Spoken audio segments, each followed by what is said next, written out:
మీరు జిమ్కి వెళ్తున్నారా, ట్రాన్స్ఫార్మ్ అవుదాం అనుకుంటున్నారా, కానీ కన్ఫ్యూజ్డా బల్క్ చేయాలా, కట్ చేయాలా, రికామ్ చేయాలా అని? అయితే ఈ వీడియో మీకోసమే. Let me break it down in a simple way. మీరు ఒకవేళ ఇలా ఉంటే మీరు చేయాల్సింది బల్కింగ్. అండ్ బల్కింగ్ వచ్చేసరికి మళ్ళీ రెండు రకాలు ఉంటాయి. లీన్ బల్కింగ్ అని, డర్టీ బల్కింగ్ అని. డర్టీ బల్కింగ్ అంటే ఏం లేదు, అడ్డమైన చెత్త గడ్డి అంతా తినేసి ఉబ్బిపోవడం. వేరేస్ లీన్ బల్కింగ్ అంటే వీక్లీ 500 గ్రామ్సో 600 గ్రామ్సో మంచి క్లీన్ ఫుడ్ తింటూ క్లీన్గా మజిల్ బిల్డ్ చేసుకోవడం. దీంట్లో ఎక్కువ ఫ్యాట్ పుట్ ఆన్ అవుతుంది. డర్టీ బల్కింగ్లో అయితే మజిల్ తక్కువ, ఫ్యాట్ ఎక్కువ పుట్ ఆన్ అవుతుంది.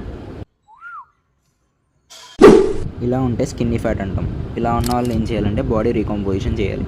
బాడీ రీకంపోజిషన్ అంటే ఏం లేదు, జస్ట్ మీ మెయింటెనెన్స్ క్యాలరీస్ క్యాలిక్యులేట్ చేసుకొని ఆ మెయింటెనెన్స్ క్యాలరీస్కి ఒక 100-200 డెఫిసిట్లో తింటూ కార్డియోని కూడా ప్రియారిటైజ్ చేయాలి.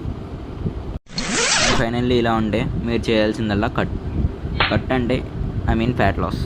కట్ అంటే స్టార్వింగ్ కాదు, కట్ అంటే స్మార్ట్గా ఫ్యాట్ లాస్ చేయడం. క్యాలరీస్ మెయింటెనెన్స్ కన్నా తక్కువ తీసుకోవాలి. అంటే ఒక 500 క్యాలరీస్ 600 క్యాలరీస్ డెఫిసిట్లో తినాలి. దీన్నే క్యాలరీ డెఫిసిట్ అంటాం. అంటే ప్రోటీన్ ఎక్కువ, జంక్ తగ్గిస్తే ఫ్యాట్ అనేది మెల్ట్ అవుతూ ఉంటుంది. కార్డియో ప్లస్ స్ట్రెంత్ ట్రైనింగ్ చేస్తే ఇంకా డబల్ యాక్షన్. అండ్ అలానే మజిల్ లాస్ అవ్వరు.